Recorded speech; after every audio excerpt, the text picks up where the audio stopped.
I love my HBCU. And boy, I love it, love it. I love it, love it. I love my HBCU. And man, I hope my team they won one. I hope my team they won one. Yeah, man. I hope my team they won one. I hope my team they won one. I tune into the HBCU Sports Lab to see if my team won or lost. If they lost, I'm quiet as a mouse. But if they won, keep tab. I'ma do the dab, yeah. Dr. Cavil, he know what he be talking about. Mike and Charles, they know what they be talking about. They compress the analytic data with the hip hop. If you know them like I know them, they gon' tell you if your team, if they won or lost, and who the ball, So listen to Professor, yes sir, and pay attention, cause he gon' teach a lesson. This is Dr. Bill with Inside the HBCU Sports Lab with Mike Washington and Charles Bishop. Mike Washington is on assignment, and as you can see, Charles Bishop is on assignment.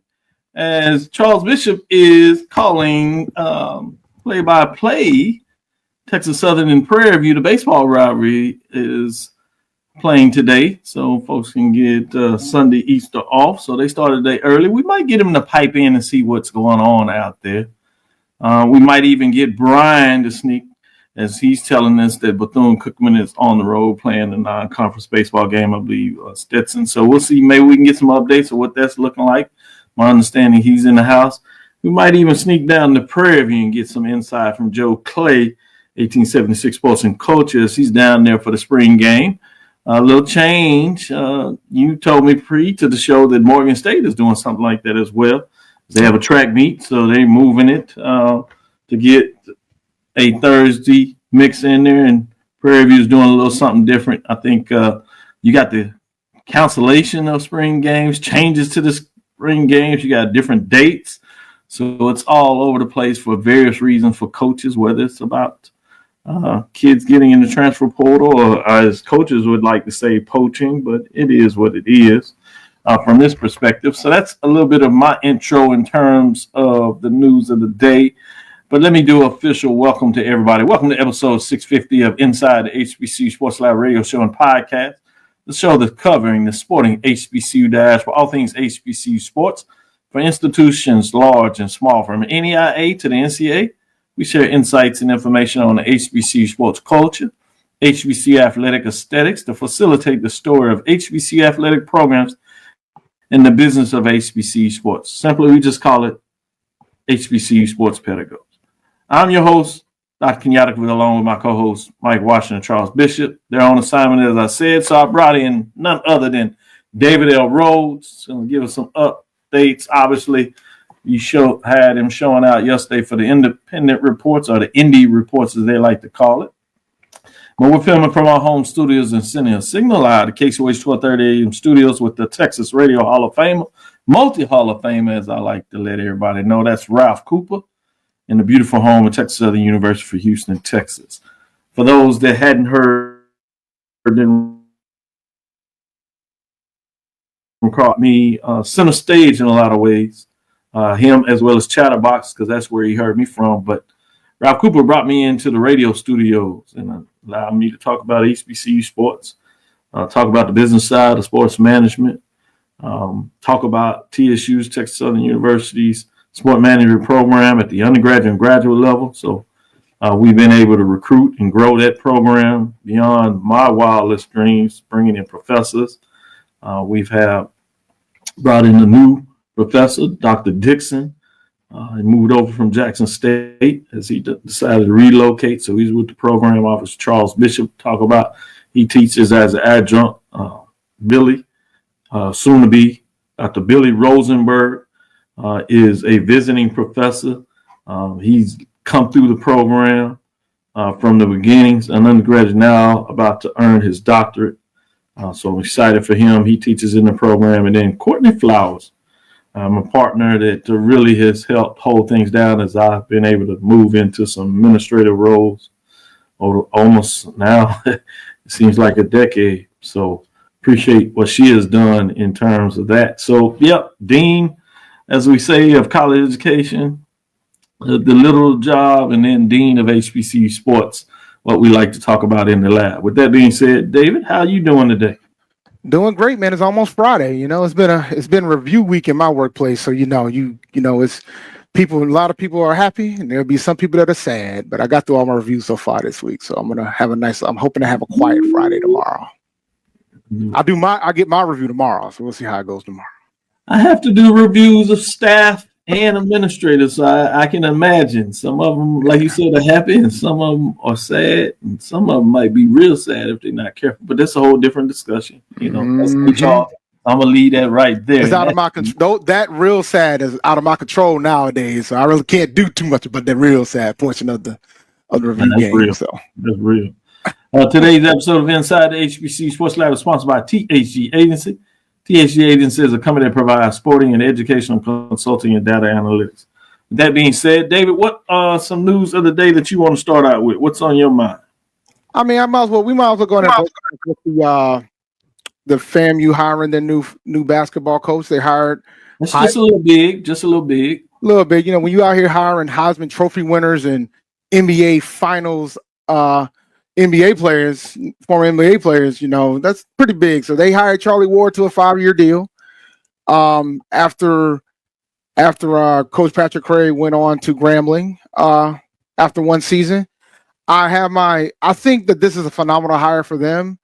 I'm curious to see if the connections show through, but I also am curious to see if we create more fan engagement, because the running joke I always say is FAMU's arena is too nice to be empty. So I think hopefully this will be an opportunity to try to get the fans more engaged with the basketball program. I know basketball isn't like tops for them. I know football is like their bread and butter from that aspect, and other sports as well. So I'm hoping that this hire is going to energize the fan base to support that basketball program. I think that's a sleeping giant for FAMU if they can get the participation with regards to that. But I love the hire for Charlie Ward. I think it's going to be fascinating to see how he does. Yeah, the more that I've learned about it, that, you know, his father was there. I had forgot those stories. And obviously, even some people said they were recruiting him to play over there at FAMU. Obviously, when the brand came in Florida State, some conversation, oddly enough, some put out there that there was a basketball coach at the time at FAMU that wouldn't let him play both sports. That's pretty wild. You know, whether he was going to go there or not, the fact that was even an impediment or a question, just to let you know how some coaches can get in their own way. And obviously, he went over to Florida State and had, you know, a magical run. We often think about the football side in terms of the Heisman, obviously, great seasons, but the fact that even on the basketball team, they made it to the Sweet 16, I think, or Elite 8. Pretty deep in the tournament. That was Sam Cassell. I mean, there were some players on that Florida State team before this new iteration that people think a little bit more about. He did it when nobody was doing it, along with the other players, Sam Cassell at Florida State. So kudos for FAMU in terms of the hire. I think it's fascinating. You bring up an intriguing question in terms of, certainly it's a new arena. I had the chance to travel with Texas Southern down there and sit in that when they first inaugural season in the SWAC after the announcement of the expansion of the SWAC with them and Bethune-Cookman. I got to go to both places. Great experiences just to travel, see different atmosphere. And to your point, while the student section is rabid, pretty fired up, there's just not a lot of fans that get out there and watch the games for them. And then part of that is that they've had their lean years, but that apathy can beat you up pretty fast. So it'll be interesting with this connection to the area, how well they played last year, where people started maybe to get some understanding that, hey, we can play basketball. Women's basketball is serviceable as well in terms of them playing pretty good. It's certainly competitive, if not on the record side.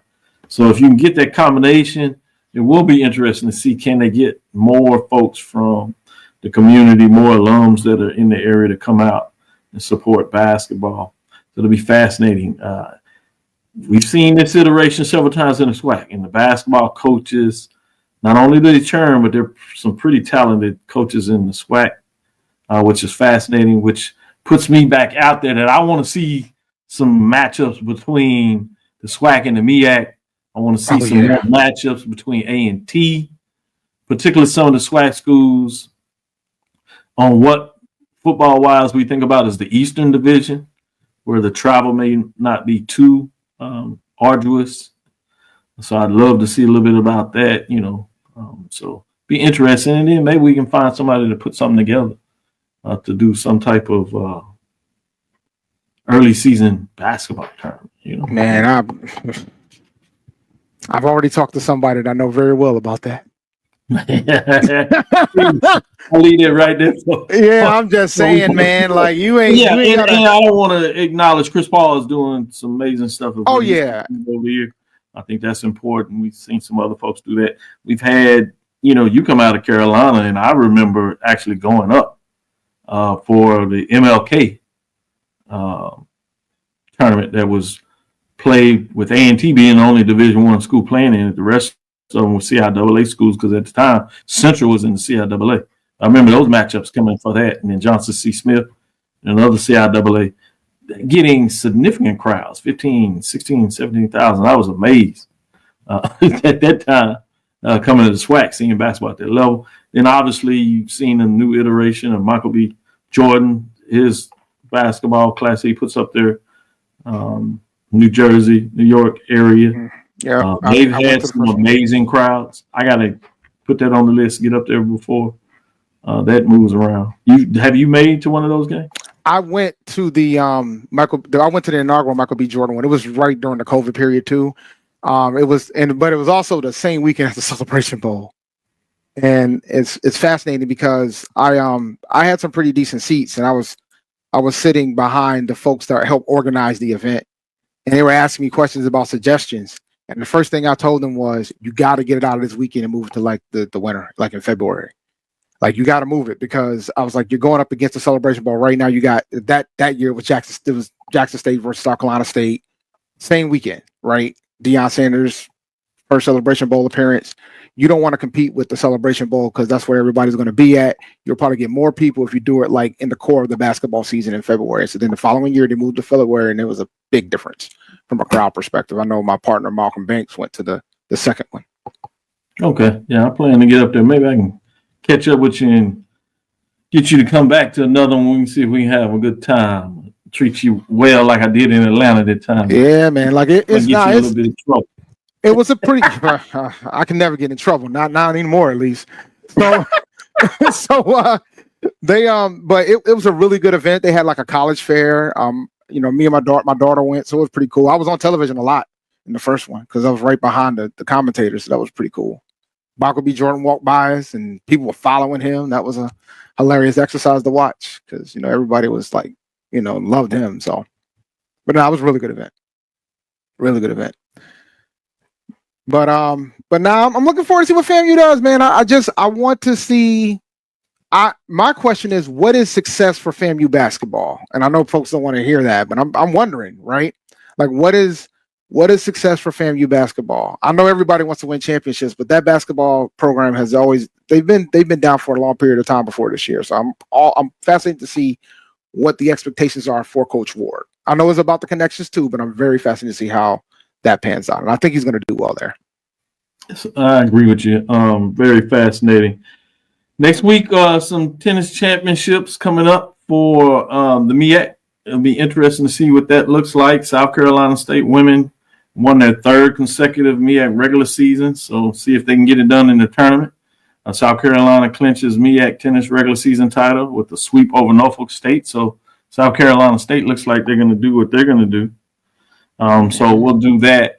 Looks like Charles may be able to give us an update around 6:30. So let's take our first break. We'll come back on the other side, and let's talk about these poll rankings. Black College Nines has released their poll rankings yesterday, so I want to get your thoughts in terms of what that looks like. So let's take our first break and come back on the other side and do just that. All right. Planning an event? From weddings to corporate functions, CMJ Events LLC brings over 15 years of experience to make your vision a reality. Based in Metro Atlanta and serving statewide, even internationally, we provide versatile event planning and authentic catering cuisines tailored to your needs. Whether it's pre-game meals for student athletes, fundraisers, weddings, corporate functions, CMJ Events LLC is your one-stop solution for exceptional service and unforgettable food. Our diverse culinary heritage means we cater to all cultural tastes, dietary needs, and food restrictions, making every meal uniquely yours. Let's make your next event unforgettable. Visit us on all social media at CMJ Events LLC or email us at cmjeventsllc@gmail.com. Also give us a call at 404-664-3882 so that we can start planning now. This is the Dean of the College of HBCU Sports, Kenyatta Cavil of Dr. Cavil's Inside the HBCU Sports Lab with Mike Washington and Charles Bishop. Come mix it up in the lab where the course lecture is in session every Tuesday from 6 o'clock p.m. Central Standard Time on Facebook Live, YouTube Spreaker, or the BCSN app, as we discuss all things about the HBCU sports culture, including exploring the week that was in the sporting HBCU diaspora, as well as the upcoming week of HBCU sports. With me, the Dean, the College of HBCU Sports, on Dr. Cavil's Inside the HBCU Sports Lab with Mike Washington and Charles Bishop. Course lecture dismissed. You're looking for the latest information on Southern University sports, the Southwestern Athletic Conference, and HBCU athletics. There's only one place to go. Tune in to the Carlos Brown Show, exclusively on the Black College Sports Network. Thank you guys for what you do for HBCU athletics. This is a fantastic avenue for all of us. This is our ESPN, so we love what you guys do. Bryan, AD, Roy, all you guys at BCSN. We really appreciate what it is that you guys do for us.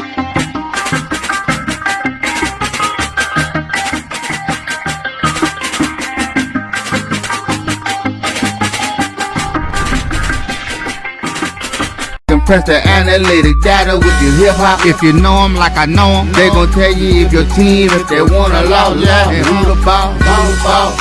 So listen to Professor, yes sir, and pay attention, cause he gon' teach a lesson. This is Dr. Ville with Inside the HBCU Sports Lab with Mike Washington and Charles Bishop. They're both out on assignment. It looks like we will get a drop in by Charles, give us an update of the baseball game there in terms of what's going on between Texas Southern and Prairie View. I won't spoil the lead, so I'll see if we can hold off and let him get it in. Some of the people in the chats may break it out to give an update there. But with that being said, let's take some time since we're talking about baseball. Let's look at Black College 9's top 10 poll rankings. We're going to start with what we call the mid-major division. They call it the small schools division for games through March 30th. It was released yesterday. So we'll see what that looks like. I'm going to give you the top 5. Won't bury teams in there. We can maybe get in some discussion of those, the bottom 5 if you like. But let's concentrate on the top 5 and see what you think thoughts are there with these programs. First thing I'll say, when we look at this, you'll see multiple Division II programs and a couple of NIA programs. It's mixed between the SIAC and the HBCU AC. With that being said, let's get to it. At number 5, you have Miles College. At number 4, you have Wiley University. You have number 3, Edward Waters University. Number 2, Savannah State University. And number 1, none other than Talladega College. So the top 5 has 3 teams out of the SIAC, which is Miles College, Edward Waters, Savannah State, Golden Bears, and a couple of Tigers. Then under the HBCU AC at the NIS side, you have Wiley University and Talladega College. What are your thoughts in terms of the top 5? And you're in agreement with this? Would you like the order that they presented in? Or do you see maybe a little more love for the Division II side than the NAI side? Where are you in terms of this mix as these teams are showing off and fighting? I had to look up what Talladega's record was because I was curious. I'm like, they have to be really good to be ahead of all the Division II programs. The 32-14, 23-3 overall in conference. So I'm rolling with them. I know they do the Black College. Yeah. I'm rolling. I'm gonna roll with the Tornadoes here. All right, I'm gonna roll with the Tornadoes here. So I'm impressed with what they're doing over there, and I'm curious to see Yeah, man, they beat Voorhees 19-1. I'm from South Carolina, so I know Voorhees very well. So, yeah, I'm very fascinated to see how if I'm assuming they get invited to the Black College World Series. I'm curious to see if they get invited, and hopefully they can do some damage. I'm fascinated to see how they would do against some of these Division II programs. Miles is pretty good. I'm not mad at them being at 5. Edward Waters, like ever since Edward Waters has gone to Division II, they have been able to be super competitive in a lot of the sports. So shout out to them. Yeah, good point. I'm glad you brought that to the table. Yeah, I shout out to them. Like it's amazing to see. I want to shout out specifically to multiple ADs that have been through that, have made that work, and particularly the president, who has obviously understood a commitment. He made a commitment when he was a member of the GCAC at the time, now the HBCU AC at the NIA level. Then he saw the opportunity, made the transition to Division II, and said, well, if we're going to go NCAA, particularly in the SAC, we're going to make a commitment. And they've shown it out, hiring solid coaches, obviously, that are getting done, getting a couple of championships, as well as being in the top of the race, as you said, in multiple sports. Yeah. You love to see it, especially because I know it takes a lot to get eligible for NCAA, even Division II. So, like, for them to come in and, like, be competitive as fast as they have is impressive. So. Good stuff, good stuff. I'm in line with you. I think you make some good points. When you talk about Talladega, boy, they're playing some good baseball. Last year, they made a run, and the way things set up for the Black College World Series, it's played before the NCAA Division II baseball tournament or the NIA baseball tournament. And the way the rules there, they don't see it as two multiple postseasons. So they're able to play in both. So Talladega actually played in the Black College World Series, made a deep run. They played in the championship a couple of years ago. But they actually then went into the NIA playoffs and won at least one game. I can't remember if they went 2 rounds or not. I think it was 2. But I know for sure they made one of the games in the NIA tournament. And we're looking to make a run. So let you know that this is not just a one-season thing, to your point. This is a talented program that's playing some really good baseball that can get it done at the HBCU rank and outside of that. So they're talented galore. You see that on the SIC time. It'll be interesting, a little more challenging the way Division II set up to get into the playoffs there. You don't have the automatic bid. You have to be set up in such a way. So it'll be interesting to see what that looks like when you talk about coming out of the SIC. And then you have the fact that Spring Hill is leading it. Yeah, man. HBCU was not an HBCU conference. So when we talk about teams getting those playoff bids, I'm focused on HBCUs. So kudos to Spring Hill in terms of what they're getting done. I want to make sure we acknowledge that. But I'm interested to see, can somebody else push them? Or are you talking about the good thing is that with the D2 tournament, the teams like Savannah State, Edward Waters has a chance to still play postseason ball. Yeah, with Spring Hill in the lead, you want to try to get as many HBCUs in the tournament as possible, but that's going to be up to Savannah State and Edward Waters stepping up and trying to beat these guys because, that's just the way it is, Yeah. Because, you want to try to get as many as possible, but if you got Spring Hill out here doing the do, what can you do at this rate? Yeah, and you're in a region where baseball is rich in terms of a lot of teams playing really good baseball.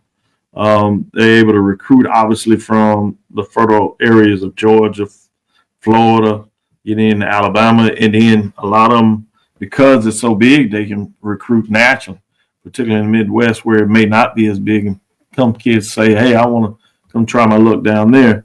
So you're in a region where you have to be really talented, not just good, but really talented, because it's not just what you're doing in your conference. Because the way the NCAA Division II posted up, you don't get the automatic bid. So you got to be in that top 6 to get yourself in positions, to your point. Let's move over to what we call the major division, what Black College 9 calls the large school division, in terms of what that looks like. And then we'll take a break and we'll bring Charles in after that second break to get some highlights and some thoughts on the matchup today. And we'll let him break it in terms of who won the game today. Let's look at these top 5, which is North Carolina A&T, Number 4, Texas Southern University, Alabama State University, Bethune-Cookman University, and FAMU, number 1. So that's 5, A&T.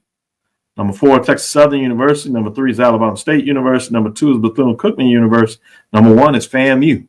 FAMU did take a loss. So in terms of conference play, Bethune-Cookman and FAMU are locked up. And I don't want to bury the lead because we'll talk about it in that last segment, but those two match up this weekend. So I'm fascinated to see what that looks like. The other thing that's interesting, while I won't break down the bottom 10, but you do not have an NEC team of former MEAC schools in the top 10. It is all SWAC and A&T. Kudos to A&T, though. They get mentioned because they're in the top 5. I won't mention the other bottom 5 teams. Oh, that's what that looks like. So, and you want to talk about a gauntlet in the CAA, man. So I was like impressed. I was like, oh, we're still in there. Good. And it went up. Because we were like 6 or 7 the last time I checked the ranking. You're taking 2 out of 3 series, to your point. Yeah, so let me yield to you and tell me, what do you think of the top 5? Now, I do like the top 5. This tracks. The Florida schools have always been the ones, right? And Alabama State and Texas Southern are holding their fort to stay in. It'll be nice if we get a former MEAC team / NEC team in this top 10, but I don't think they're that good right now. I'll be honest with you. But A&T right now, they're 7-5 in the CAA. They got a big series this weekend in Delaware against Delaware, a good 3-game series. The only concern I have with them is the pitching. We against High Point, we out here giving up football scores. So, but for some reason, when it's conference play, it's game time for them. So I'm hopefully when they go up to Delaware, we at least, it'd be nice to win the series, but we got to at least get one. We can't afford a sweep right now because we're second in the conference right now. We got a 3-way tie, second in the CAA currently. I like that. Yeah, going to the series, you look to get your own room up, but you're playing high caliber, so that doesn't really happen. So you want to see if you can get 2 out of 3, get the series, but at the worst, you got to find a way to get 1. So you keep yourself turning in the mix. Just how it goes from that framework. So I do like that. And as I said, I'm fascinated to see what this FAMU Bethune-Cookman series is going to look like. Thank goodness it's in Daytona, and we got the Cat Eye Network, so that means we can watch it. Get in there and watch it. They have great play-by-play in color. So if you like hearing baseball old school wise, where you get to hear it, they do a good job on it. And then you get the visuals to see it because it will be on YouTube, the Cat Eye Network. So want to give some love there in terms of what that looks like. We're going to take our break here. We'll come back on the other side and bring Charles in so he can give us an update. So let's take our second break and come back on the other side and see what Charles, the bishop, has to say. All right. Since 2002, Empowerment Resources, Inc., a nonprofit organization, has empowered more than 1,500 youth and adults in Duval and surrounding counties through its programs Journey into Womanhood, Girls Mentoring, Life Skills for Teens, and Parenting Education Coaching. To get involved with programs, volunteer, or donate, visit www.empowermentresourcesinc.org. Follow us on social media, facebook.com/empowerment.resources and instagram.com/empowermentJAX.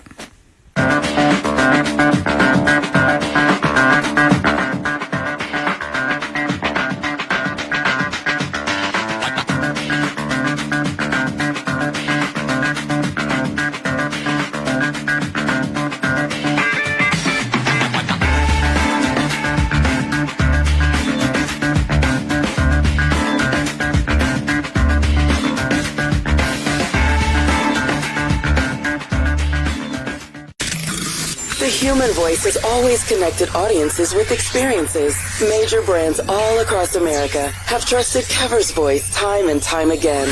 Conversational, powerhouse, intelligent, and sincere. That's the voice you need for your creative marketing process. KEAVERSVOICE.com. Kever's Voice, Kever's Voice, KeversVoice.com. Always on, all the time.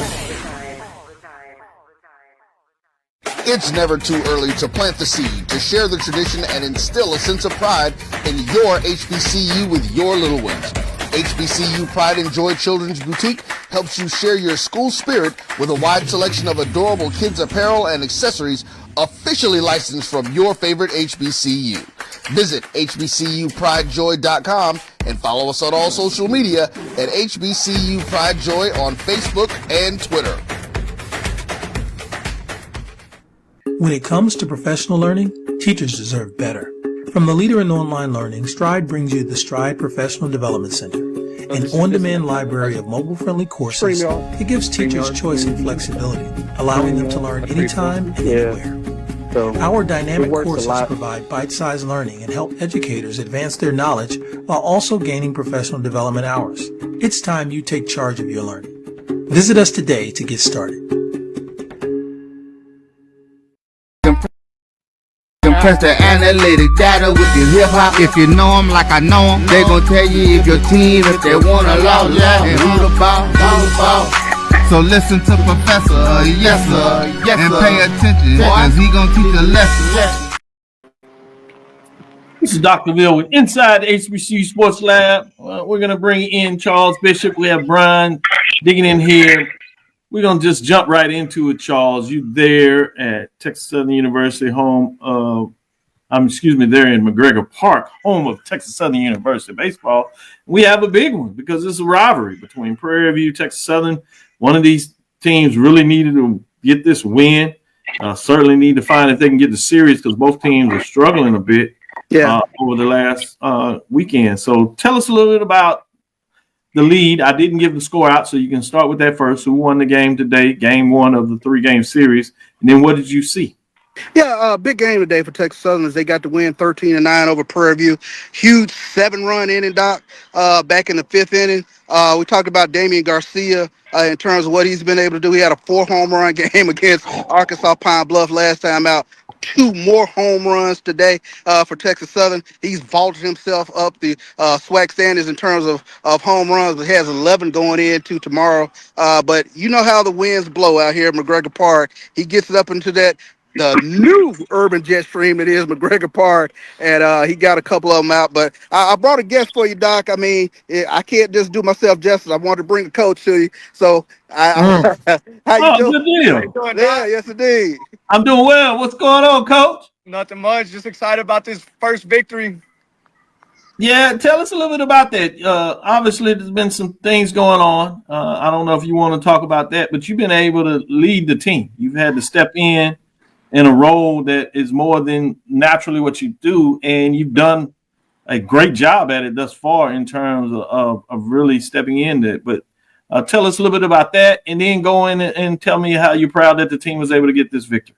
And let everybody know who you are, Coach. Yes, sir. Well, my name is Vick Urbano. I'm assistant here at TSU. But, I mean, it goes to the whole coaching staff. You know, everybody's doing a good job at rallying together, kind of staying on top of these kids, just keep holding them.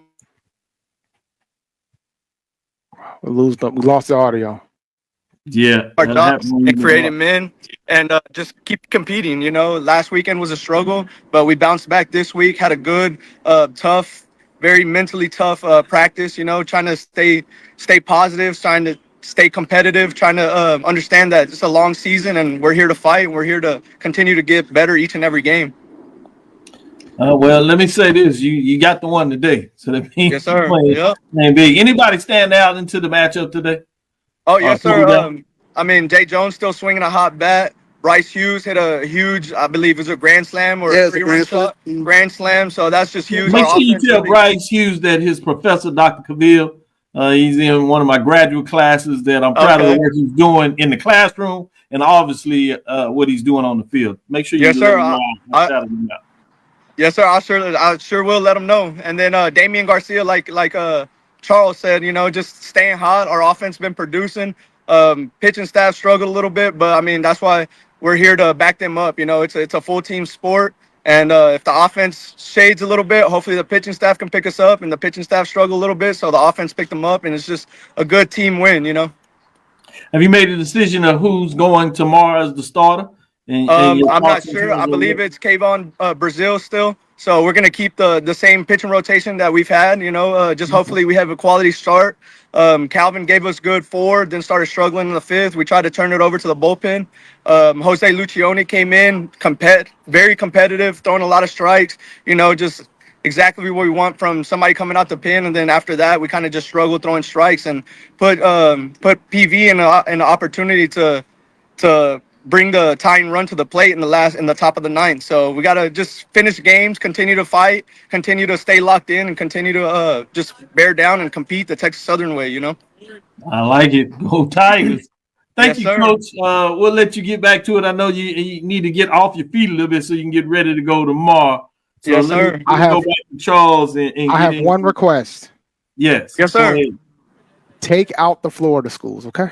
Take out the Florida schools. Yes, sir. Yes, sir. we gotta go down there with some Texas pride. Yes, sir. That's right. Take. Listen, the Florida schools. I'm tired of hearing about them.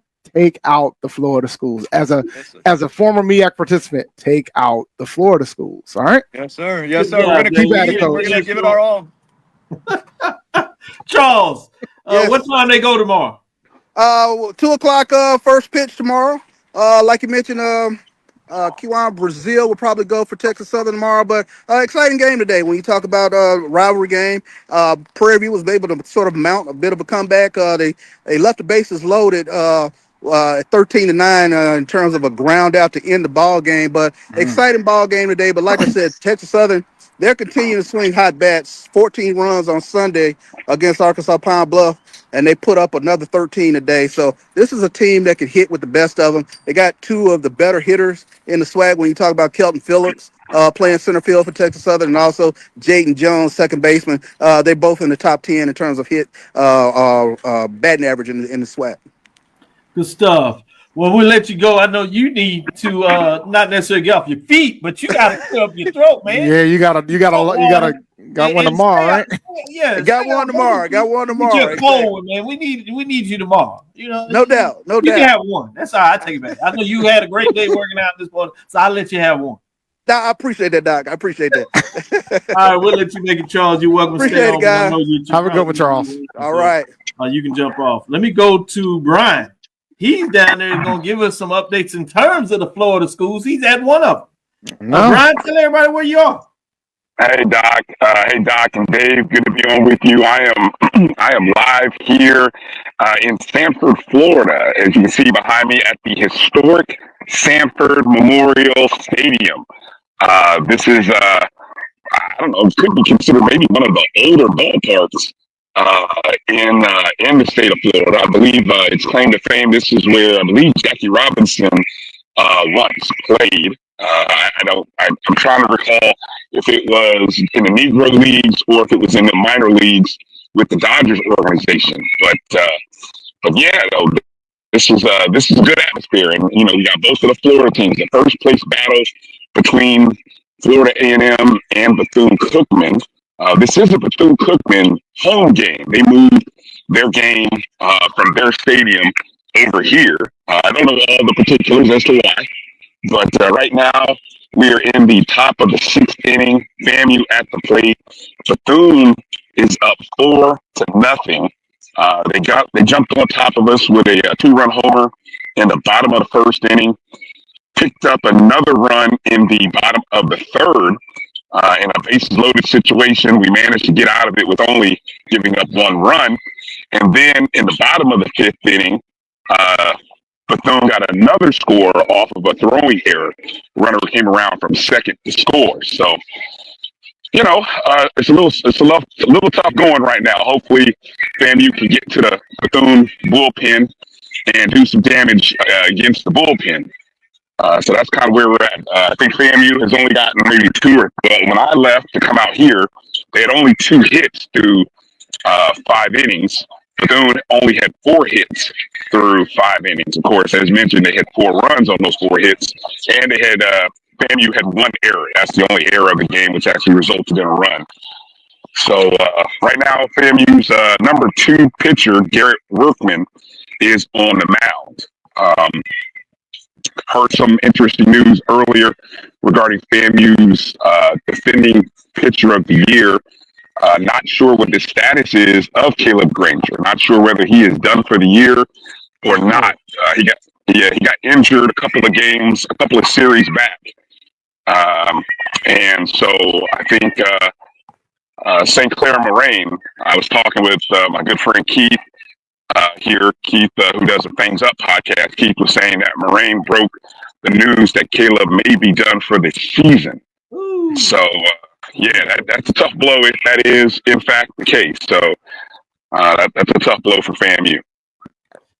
Yeah, great update there, David. Let me let you follow up, and so I won't get in the way of this dialogue between Aggie and a Rattler. They can get interesting, so I'm gonna let you go and see where it goes. So with the injury to Caleb, do you think you guys have enough pitching to still hold on to first place? I know you guys are losing Bethune-Cookman now, but this is just the beginning of the series, so there's time to still keep the lead and probably still win the series. But with if it's the potential of loss of Caleb being gone for the year, do you think you guys can still be able to hold on and create first place? Can you still make a run in the SWAC tournament?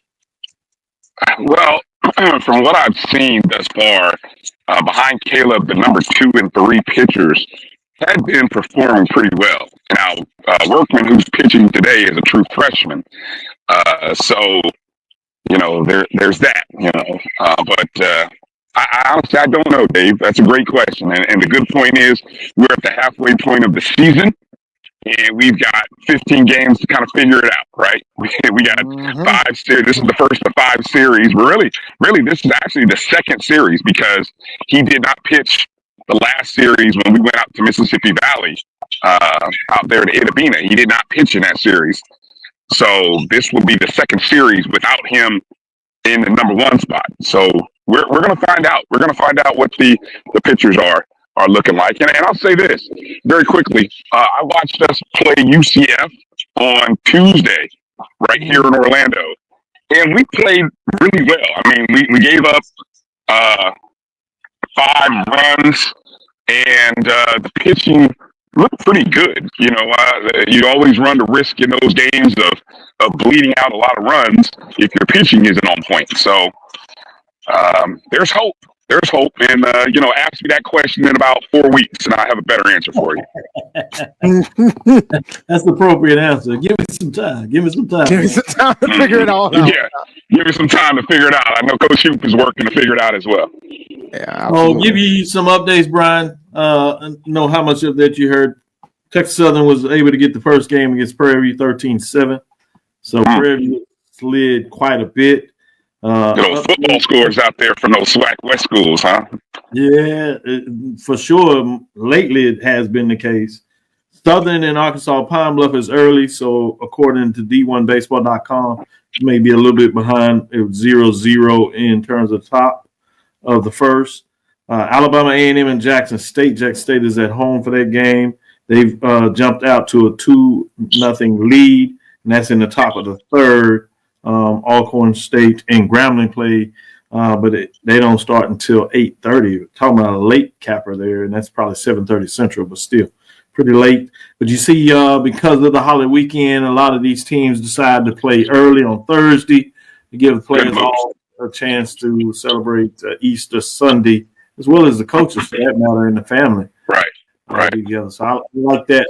It does change things up. So fascinating. I know you got to get to it. Any last thing that you wanted to bring before we let you go? I really appreciate you giving us some insight and giving us some live updates. And you're right. It's interesting to see the Bethune-Cookman has played a couple of games down there in Sanford, and they appreciate them. Obviously, they had a minor league ballpark, so I wonder if that plays into it. But we'll have to get Coach Hernandez.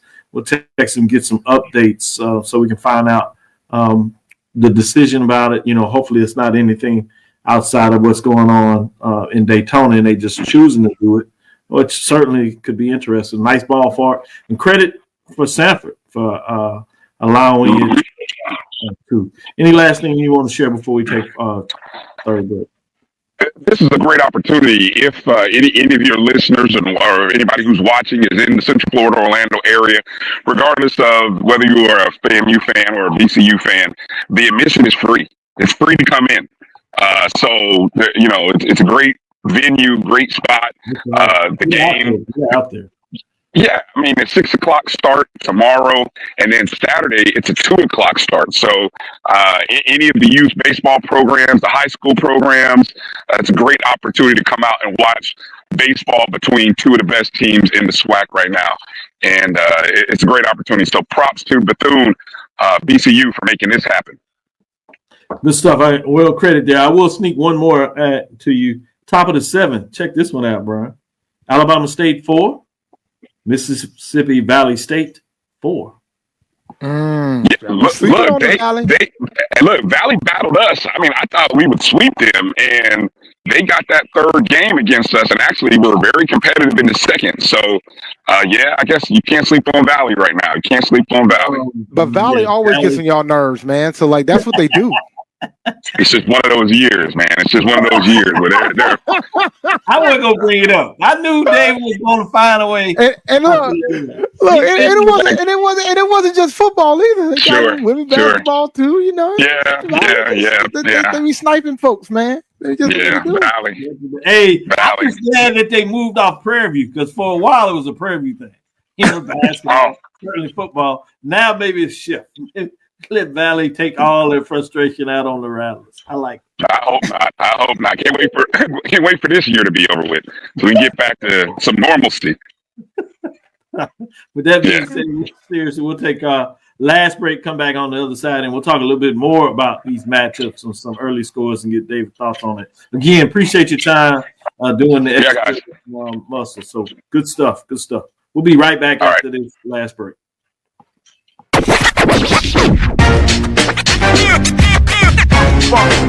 It's like a loop machine. Going around town, trying to get down.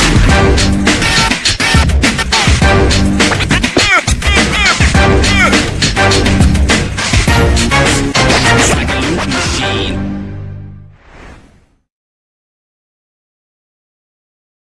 You're looking for the latest information on Southern University sports, the Southwestern Athletic Conference, and HBCU athletics. There's only one place to go.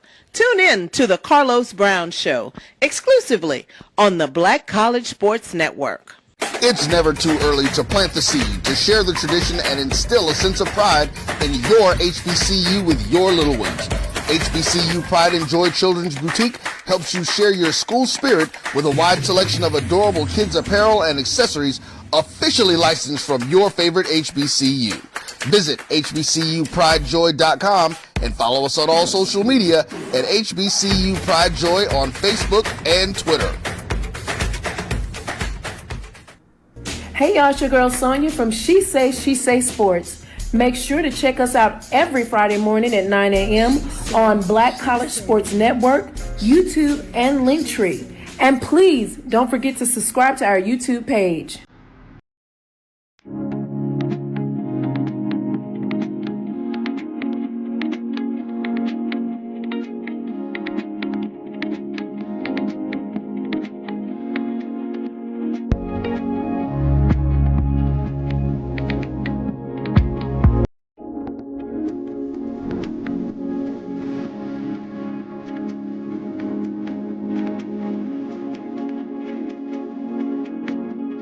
Press the analytic data with your hip hop. If you know them like I know them, they gon' tell you if your team, if they wanna lose, and who the ball. So listen to Professor, yes sir, and pay attention, cause he gon' teach a lesson. This is Dr. Bill inside the HBCU Sports Lab with Professor Rhodes. Let's get in here, David, and I want to first give some love to HBCU AC. You talked about Talladega in terms of them being ranked number 1 in the poll rankings. Number 4 is Wiley. Fascinating. While we shout out Talladega sitting at 32-14, 23-3 in conference play. Wiley is holding up their own in terms of the other division. You have an East-West division, and they only play in a division. We're familiar with that from what the SWAC did before this season and previously when the MEAC had a North and Southern division for baseball. We've seen this before. But in the West division, you have Wiley. They sit at 28-13, 20-4 in the conference race. So they're playing some really good baseball, evident the fact that they're ranked number 4 in the Black College 9 poll rankings, what we call, again, the mid-major division, what they call a small school division. And what's fascinating to me, they do not play in the regular season. So I'm looking forward to this tournament. I think that's going to be an incredible matchup when you get in a tournament. If those teams can do what they need to do to get to a championship type of matchup, you should see Talladega and Wiley. I think that's going to be fascinating. Any thoughts you have in terms of that potential matchup for a tournament HBCU AC championship? Yeah, it's looking like they're pretty much on a collision course for the finals if they get the job done, do what they need to do in that tournament. But yeah, that would be a fascinating matchup. It's a shame they didn't play each other during the year to get a taste of it, but it'll be fascinating to see them in the tournament. Hopefully, they both have a chance to make postseason play as well. That would be pretty awesome as well to potentially get both of those institutions after the tournament. Maybe both can get in, but it'll be good to see because Wally's playing pretty well right now as well. And there's a couple pretty good teams in this conference. And there's a lot of teams in here with some winning records, so it's going to be a fascinating tournament to say the least. Yeah, I'm going to do a little bit of homework. I want to get top 25, as you said, to see where these two teams may be ranked or ranking in that top 25 poll to see what that looks like. As we do that, in terms of it was released one day ago, let's see if we can sneak in here and get this out to you. Before we switch and talk about some of the other teams in here. Neither one of them are ranked in the top 25, it looks. And let's see, are they outside of it? Not even outside receiving votes. Oh, no. You have teams, top 25 ranked like 28-9, 28-11. So I hate when that happens. But anyway, that's why sometimes it's good to have your rankings such that you can look at your own framework and tell your own story. Doesn't mean that you won't chase the top 25 ranking, but you need to do it on your own there. So it'll be fascinating to see again what that looks for the tournament. But I'm glad you brought it up to see where it might land as you get a little closer down the road, finish it up, and still see if they'll have a chance to find a way to get in the tournament. I believe do they do auto? Do they still do auto? Just like in basketball for the NIL, they do auto. So I know Division II does it, so that's why I was wondering. Okay, so at least you get one in. They should get at least one in. And then what's interesting in NIA, depending on the number of teams, the NIA for basketball, so I need to follow up in baseball, they put 2 teams in. For basketball, you get automatic 2 teams in terms if you have like over 10 schools in a conference. So that's fascinating. So I want to see what that looks for baseball. So I'm glad you brought that up. But that being said, let's talk about some of these matchups. And, obviously we give some early scores. We got Southern, Arkansas Pine Bluff. So Southern's on the road. They had a good weekend series last week. Obviously batting below the Mendoza line, if you allow me to use the baseball term in terms of a record. But now they get a chance with schedule maybe a little more friendly. We'll put it that way. It'll be interesting to see what they can look like. But Arkansas Pine Bluff is playing some good baseball. They're pretty hot. So Arkansas Pine Bluff has said, hey, not so fast. We want to make a run at it too. Told you about Prairie View, Texas Southern, Alabama State and Valley, FAMU and Bethune-Cookman, Alabama State and Jackson State, Alcorn State, and Grambling, I should say. It'll be interesting. Those matchups, which one kind of jump out at you? What has your interest for this weekend? I mean, there's only one matchup that I'm fascinated by, and it kind of took the wind off the sails when Bryan talked about the injury. That's FAM in the dome, man. Like that's the one because seeding's gonna be important in this tournament. So I think that's a big one. Southern Arkansas and UAPB is another fascinating one for me as well. Because it's kind of disappointing how Southern has been this year. Like it's been kind of rough with what's been going on with Southern because they're typically like in it, and the way they got rocked by UAPB, man, yesterday, or today, excuse me, it was 15-1 today. So, but yeah, it got a little ugly there. Let's go to this SIAC standings in terms of the matchup. I hadn't got your thoughts on this. When you talk about, obviously, I shared with you, Spring Hill's getting it done. They sit at 31-10 overall and 24-2. But behind them, you have Savannah State sitting at 20-7. Edward Waters 19-8, reflects in a lot of ways what you see in the poll rankings.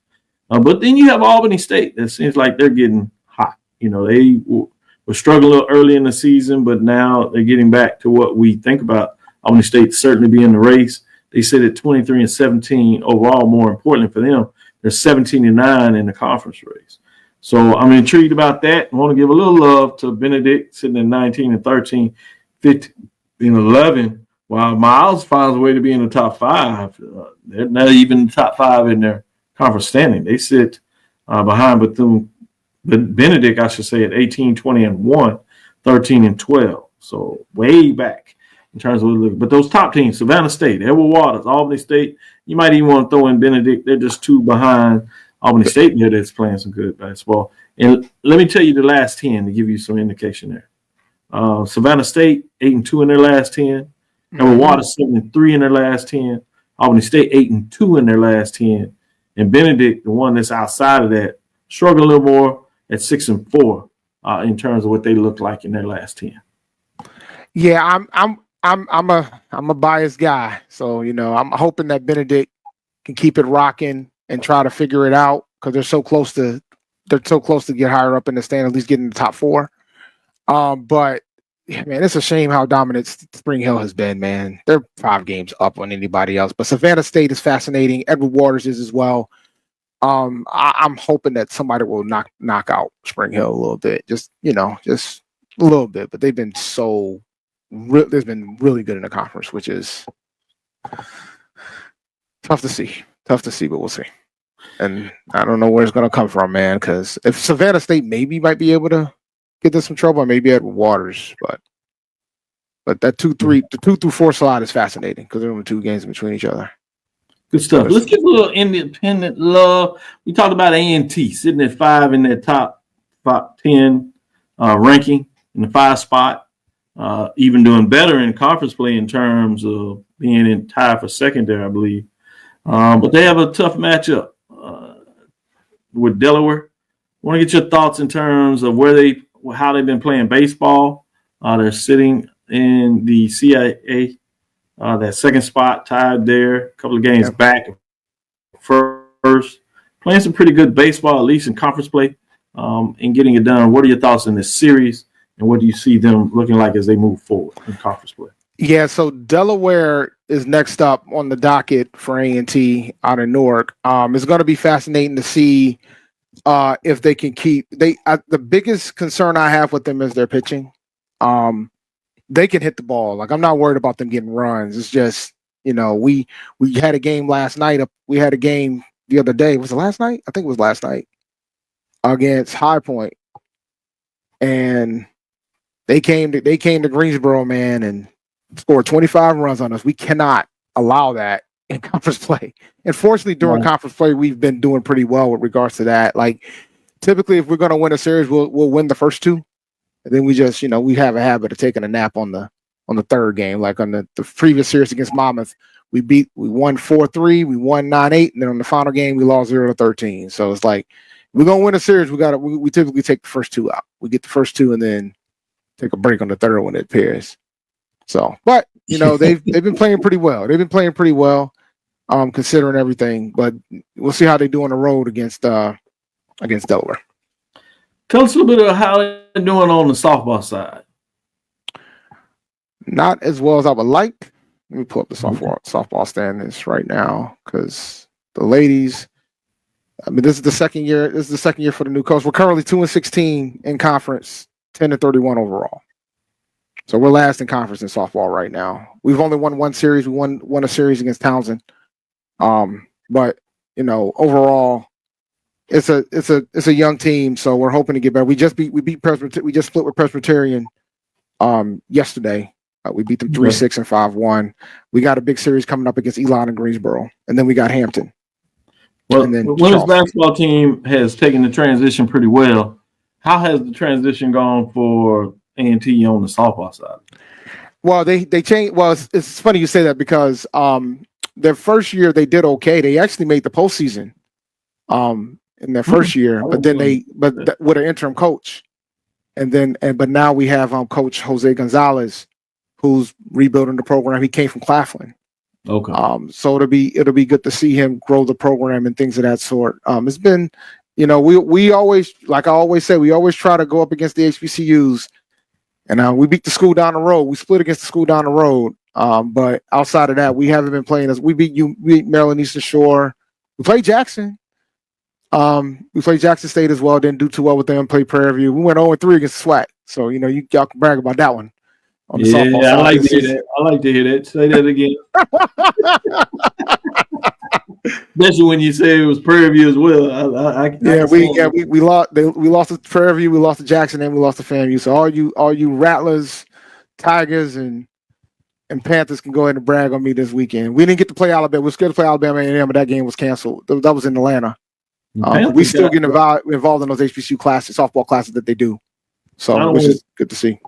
I don't want to belabor the point and go back too far, but we got the Aggies in baseball last year in the MLB tournament. I like that. That was good. With that being said, let me share a little bit about softball. HBCU AC. You have 6 of the programs playing softball over there. Leading the way is Stillman. They sit at 29-10 overall. They're 15-0 in conference play. Behind them, or the overall record is Dillard 16-14 and 8-4 in the conference play. So Stillman is running away with it, getting it done on the softball side of the thing. Since you gave us some updates in terms of softball for A&T, let me shift to the SIAC Division II level. You have Edward Waters. You talked about what they're doing across the board. They're getting it done in softball. They sit at 27-23, 7-3 in their last 10. They're 18-6 in conference play, leading the East Division. They're leading over Fort Valley State, that is 8-2 in their last 10. Fort Valley State sits at 20-19 overall and 15-9. So everyone's in a nice, their whole series lead essentially with 3-game lead, which is fascinating there. And I'll give you the next team in line is Albany State. They're 6-4 in their last 10. They sit at 20-13 overall and 12-8 in conference play. Let's go to the West Division where you have Tuskegee leading the way at 9-1. Tuskegee's won the tournament. Edward Waters was in the mix, but Tuskegee seems to pick up what they did last year. They sit at 26-6 overall, 20-2 in conference play. Mm-hmm. Behind them are Spring Hill getting it done. They sit at 23-18 overall, 18-4, obviously HBCU there. So Miles is finding a way to stay in the mix. They're struggling overall, but they're 9-9 in conference play, 9-26. So really, the West is coming down to those two teams. It look like Tuskegee is getting it done, and everybody else is off the map a little bit in terms of East and West.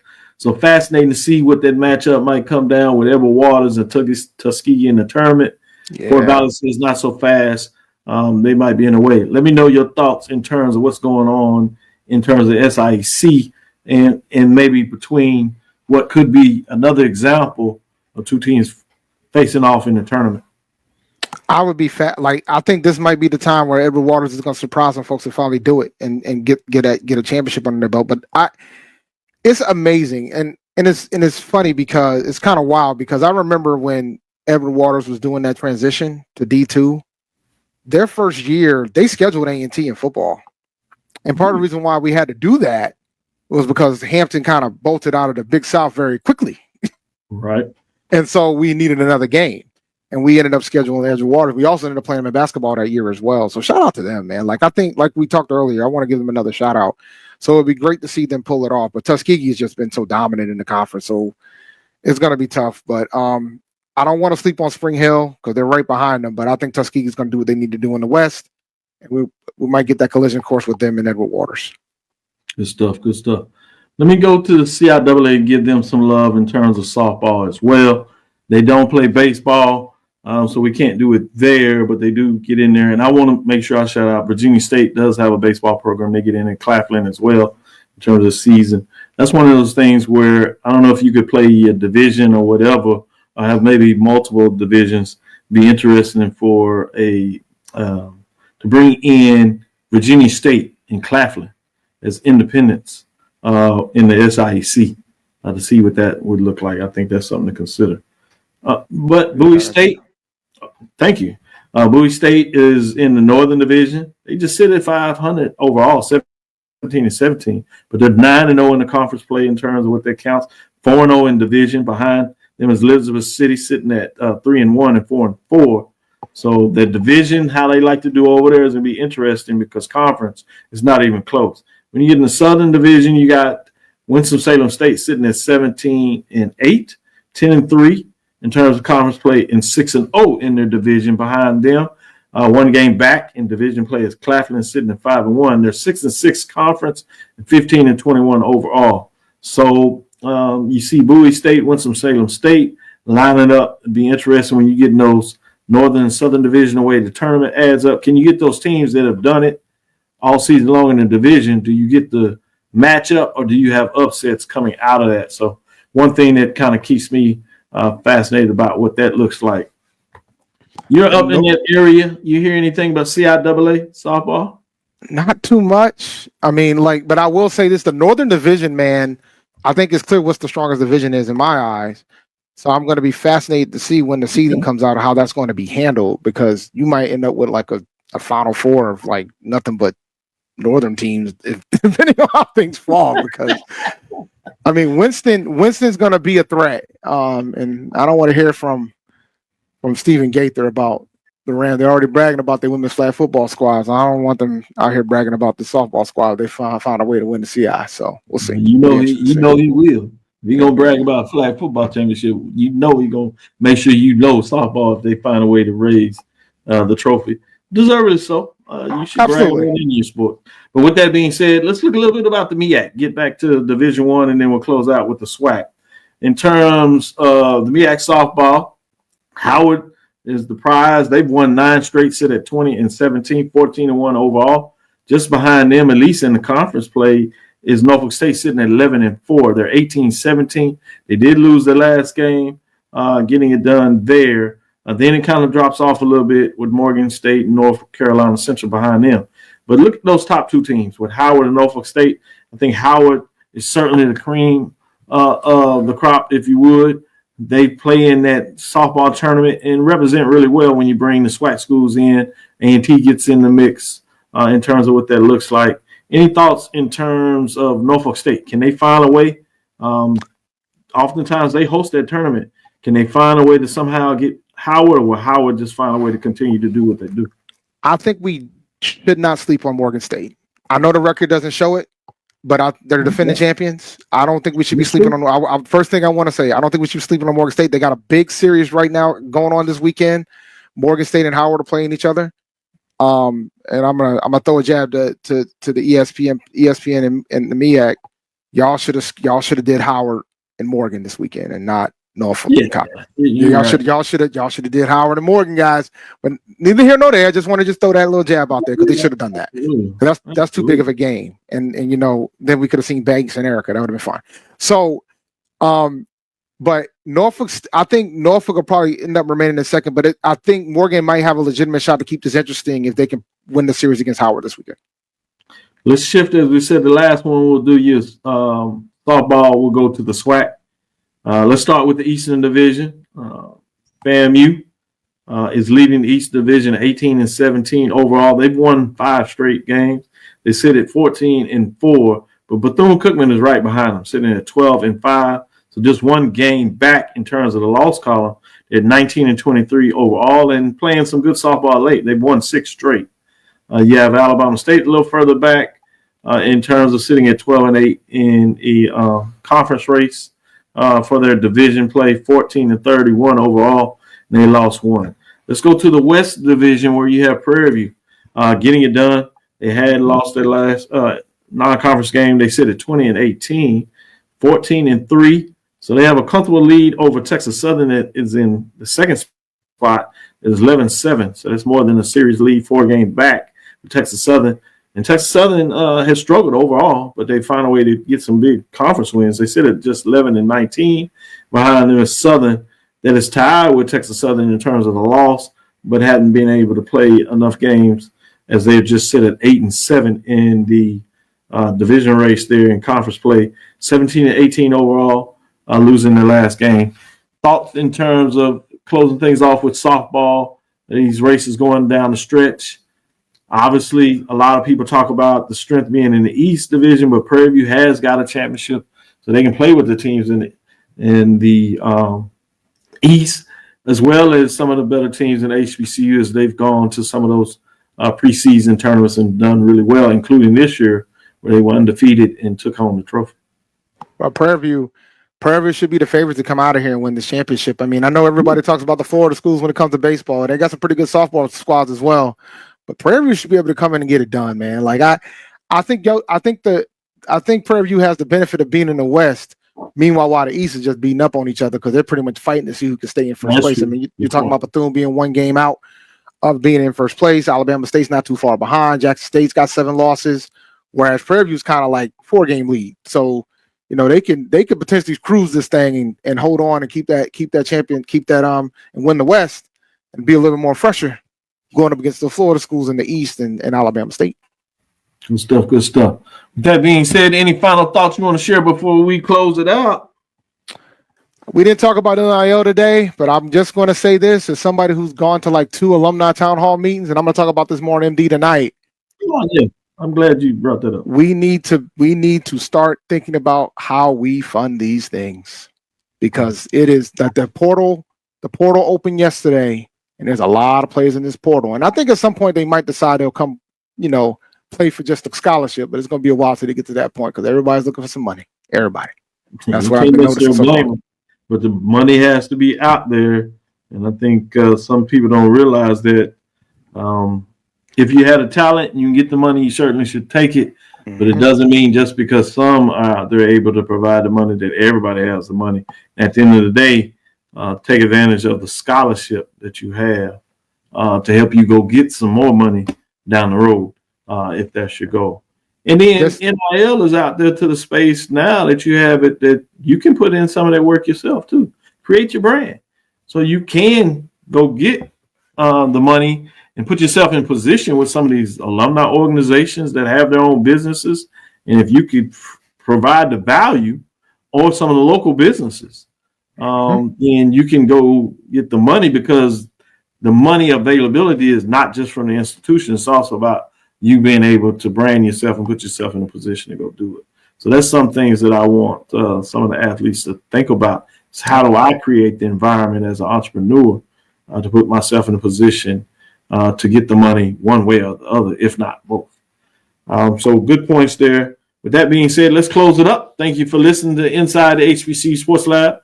Make sure you share our podcast with your friends and colleagues. I am Dr. Kenyatta, Cavil, the Dean of HBCU Sports, come from inside the lab in the College of HBCU Sports with Mike Washington, Charles Bishop. And today we have David L. Rose.